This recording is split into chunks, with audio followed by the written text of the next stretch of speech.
Hello, art students. This is Dr. Draw back for another fun video while we wait for user submissions. Now, again, user submissions, if you have a drawing problem or if you're stuck, something's just not making sense, please do submit that into the comments and then we'll work through it together, or you can also email me. But today we're going to talk about a love of mine. I love so many different things, but I really love templates. And what templates are, real quick, is it's just a custom container for your art. And that's what we do. We just measure it out. We get our containers to a proportion on our container that we're going to measure out. So we have a spot to put our art, and that spot is going to be appropriate to the subject matter. So today we're going to do a couple of Pokemon card spots, and those are going to be in rectangles where the Pokemon art generally is. So it's going to give us a appropriate container for our art to live in. All right, well, welcome to the drawing tablet. Today, like I said, we're talking about templates. This is the inspiration. I did this template for my kid so he could have a little more structure. And Pokemon, what's funner, like their art is amazing. And my kids collect Pokemon cards, so I'm like, let's just do some Pokemon card templates, and it just ended up looking really cool, and so it's the inspiration for this video. So this was this is from the thumbnail. This is the template that I came up with last night, and it really is, it's always off the cuff, and let me just show you how I do it. So people, a lot of times I hear, they're like, well, where do I start? What do I do first? And literally, you just have to do something. So where do I start? No. Start. Anywhere. Somewhere. I don't even care if it is, sorry, my notes. We're just going to measure the page. We got 18 inches. That's a start. Done. We did it. We started. Off to the races. Perfect. So that's a start, 18 inches. And so I want to get a nice, just a line. Let's just clean up the page itself and start giving ourselves a container. So I'm just going to roughly measure from the top. We'll go down 2 inches. I don't even know. I don't even know what that one was from last night. It was 2. Ha. Go figure, since I'm super not consistent too, so good job, me. I chose 2 twice. This is my favorite eraser for large areas. Racers, this is my favorite eraser for small areas. Honestly, cheap is good. These are great. And honestly, I love these decorative pencils you get at Halloween and Christmas because white erasers are the best. So I use those all the time. Proof goes, you don't need fancy equipment. You just need a few rules to roughly follow, and then you can break those rules as much as you want. So if we wanted to, it looks like I just used my ruler to give myself right and left margins. Now, when I say margins, I just mean an area of the paper that is unused from the actual physical edge. And this is, I'm doing a no-no here, but for the sake of time, but I would generally never, ever, I should have twisted the page, but what I did, I broke the rules, and I drew on this side. Normally, we keep our lines always on this side. That's a rule for another occasion, maybe? I don't know. But anyway, so this is what I do. I just measure my page. I'm like, I got 18 inches. Pull 2 inches off each side. So 18 minus 4 is going to leave us with 14 inches. So we got 2, 2. And I like to write the numbers just for reference so I don't have to go back and measure. So we got 18 minus 2 times 2 is 4. We got 14 left. Half of 14 is 7. And if you probably can't see, but my 14 is like 13 and 7/8. So it doesn't matter if it's a little, you just have to center it. Little bit over here, little bit over there. Centered, 7, good enough. I mean, we're not making perfect templates. We're just giving ourselves a nice container to put our art in. So look, so we started by measuring our page and we already have 2 perfectly equidistant, what have we got, 7-inch columns. So we got 2 inches over here, margins, unused space. We'll give ourselves a bottom margin of just 2, because why not? I mean, if you're unsure, just start making a box around the page. I mean, if you just use the ruler itself to make your margins from the edge of the page all the way around, you already have a perfectly inset square. And the value of that, if it's not apparent already, is you have a container instead of, this is daunting. A huge, where do I start? Oh my God, what do I even do? This is the magic of templates. You now have a container to start putting whatever you want. And it only took a little bit of pre-planning and thought. I'm just like, I know it's going to be, I'm not interested in doing this content, so I just want this with a frame and a nice blocked out area where I can put my art. So we're already halfway there. So what I'm going to do, since this is not, I want it to be about 2/3 of the area so I can have the implication of the stats area down here. And I'm literally just going to write a circle and a box and a star and a square, because, I mean, honestly, that's it. That's all you need. So we're going to mark out this area that we totally eyeballed and didn't measure. And so what happens when you don't measure. So we're going to fix that up. Yep. Now, it took me quite a while to be able to eyeball that fix. Who even knows? Arbitrary number, it's 1 and 5, 6. Yeah, it's a full 1/8 off. I'll fix that up because that's garbage. You know, like that. We can be messy, but we can't have things improper. I'll make my line messy all day long. I'll erase it and put it back as long as it's measured correctly. Okay, perfect. So we have this is our stats, not used, but it looks better. It gives us the feel, and that's what we're about. We're about the feel. We're not about perfection. We're not about getting these measurements right, because they're not. If you pulled out a really nice ruler, you're going to find I got 13 7/8, and it's just, it ain't. But it's going to be good for a template. And again, so, you know, at this point, you could go and mark around a 1/4 inch. And at this scale, you'll be able to eyeball. After you do it a few times, you'll just see like, oh, okay, do I want to, maybe we want a 1/2 inch margin, because that'll look a little bit better. So I'm going to give a 1/2 inch from the inside, because that's going to be our inside border. Because the more of a border you have, the fancier of a template you're going to have, and the better of a feeling you're going to have. It's kind of like, it's very much like, to me, the difference between drawing on, you know, like some 20-pound bond copy paper and just some regular, not expensive drawing paper. It makes a world of difference. I mean, it performs better, but it gives you a better feeling inside about what you're doing. So very important. So look how far we've gotten just based on a few measurements. We already have our containers sectioned off, and they're ready for the inset spot.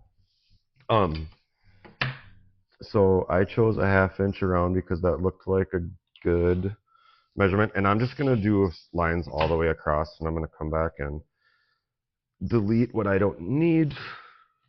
It's super funny how many times, like when I'm drawing, I'm mostly on the computer in Photoshop or InDesign or Illustrator, and it's amazing how many times I just want to hit Command Z to undo physical drawing, which this is Command Z in the real, well, if you consider this the real world. In this construct, this is Command Z. And this is Command Z too. Thinking ahead will save you from having to Command Z And if anybody doesn't know what Command Z is, that is the ubiquitous Adobe command for undo, which every time I think of undo, I remember to back in the day when I started. I was in college in 2001, and instead of InDesign, which is a page layout program, we had Quark, and Quark did not have undos. Well, they did, but there was one. Only one undo. And to delete something was Command K for kill, which was a beautiful program for making forms, but InDesign also makes forms. Anyway, so everybody loved when Quark died. Don't hate me, Quark lovers, because some people still use Quark for forms, and maybe they still like it. But you can see my boundaries here were a little not great looking, so I just straightened that one up, and I'm going back and I'm erasing around the borders so they have their own borders and they're not connected lines anymore. And we are almost done. So now that we have our container basically fully made, we can just come back and do a little bit of flair, a little bit of sprucing it up. This is perfect if you were in a hurry and you're like, I want to get this art done now.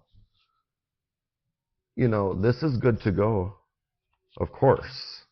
I'm going to take an inch off this because it's not quite as rectangle as I want it to be. Off the bottom. And there's my rectangle. That's a much better rectangle. And we're not concerned about this area because this is a template. Do with that whatever we want. And so now this is my favorite part of it. I mean, the whole part of it's fun, but this is where the little magic parts happen. I'm going to get a new pencil, new sharp pencil. So thanks, buddy. There's my boy. That's who I did these for. He's 6 and he crushed it. I made him a series of these, so he had like 12 on a page, and he filled them all out over the course of like 2 hours, and they were gorgeous. I think I'll do a video if you guys like that idea. I want to see a video on the templates that he's filled out. They're really amazing. So here's where it gets really, really fun. Like I said, so I like to just go around and start sketching and eyeballing if I have time. Start making the template. Just look. I'll actually go around, use a Pokemon card. I've done this with just a credit card to get the curves, but this is a great way to get the curves around your inner container. It gives it a little bit more of a finished look. And again, I can't say this enough. We're not trying to make perfect templates. The measurements can be, you know, a little off. One can be bigger than the other. It doesn't matter. As long as it feels right to you, then you're good to go. But if it doesn't feel right, stop and make it right, because yeah, if the template doesn't look right, I mean, you can get lucky, and I mean, you can rely on your skill, but it's not going to be as effortless as it should be. And again, I'm not saying things should be effortless, but it shouldn't be unduly effortful. If anybody gets that. But if you don't understand, or if I'm not making sense, just let me know, and I'll try to do better. But let's get this over with here. So like I said, we're almost there. I like to go around and I'll add a little squiggle. I've never talked about this out loud, so might be a little weird, but I like to do this on my tick marks. Like, I'll make extra tick marks. And I've done this a million times, sketching for 100 different projects. But I like to come out and it's for nothing else, but it makes me feel fancier. It makes it literally look fancier. I'm not going to come and put circles with the little, you know, like registration marks. That's silly, but you can. I think they were somewhere up there, but tick marks just looks like you know where your stuff is going. Makes it look intentional, because it is. And don't get me started on intention. I think I'll do an entire video, because my main mantra as a designer, I won't shut up about it since I discovered it, is intention. You have to have intention behind everything that you do. Otherwise, it's going to look unintentional and messy. So, and it's one of those things that's shockingly easy as, it's not easier said than done. It's easy as said as done. It's, if that makes any sense. All you have to do is do things with attention. And if there's no reason to do something, don't do it. Okay, so cool. So last little tip here, besides the flare on the edges, I could sit here and, you know, do a little fancy, like erase it out and add some marks and shade this in and smear it with my finger.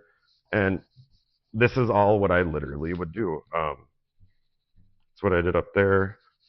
You just need a squiggle here and there to be able to shade it in, and then you really see that your inset box really will start to pop. And now it's almost like irresistible to start drawing in this thing. You're like, I cannot wait to get into this beautiful box that I just created and populate it. And so that's what I did, screwing around, just eyeballing it. I was like, this guy is so cool. And this, I got, a little bonus. Let's just do it while we're here, while we have our template. Why not? So what I do is I look at the whole composition. You could even draw on it.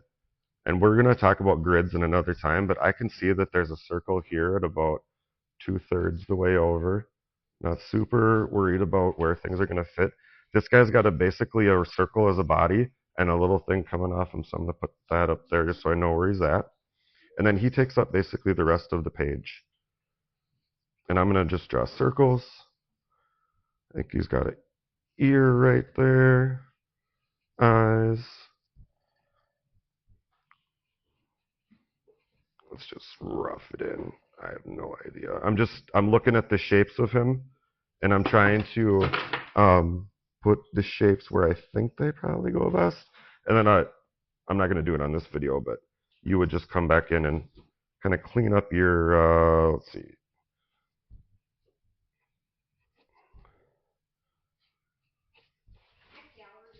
Clean up your lines. Make sure things are going in the right angles. You'll see where you made tons of weird angle mistakes.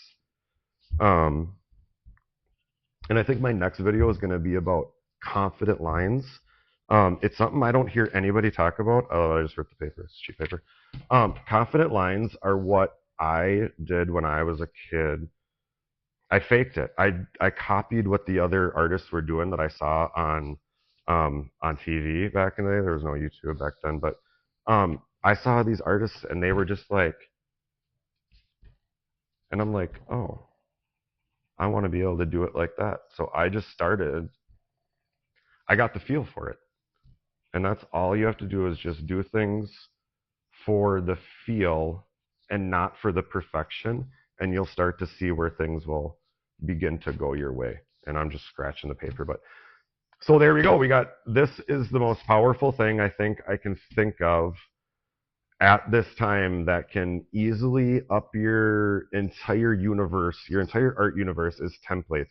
This can be any size. You can have 12 of them on a page. If you guys want to see any other formats of templates, let me know. It's super easy to get from here to here. I mean, this looks different to me, but it may not look different to you. But yeah, it's the more time you put into these, the more you erase, the more you put back in, the better it's going to look. The next time it's going to look even better. But all right, well, thanks a lot for joining me. I hope you guys enjoyed that, learned a little bit. I learned a little bit even. And please remember to like and subscribe if you like this video. If you have any comments, please do put those in the comments below. I'm always looking to improve. And if you want to support me, please join my Patreon. And thanks, like I said, thanks for joining me.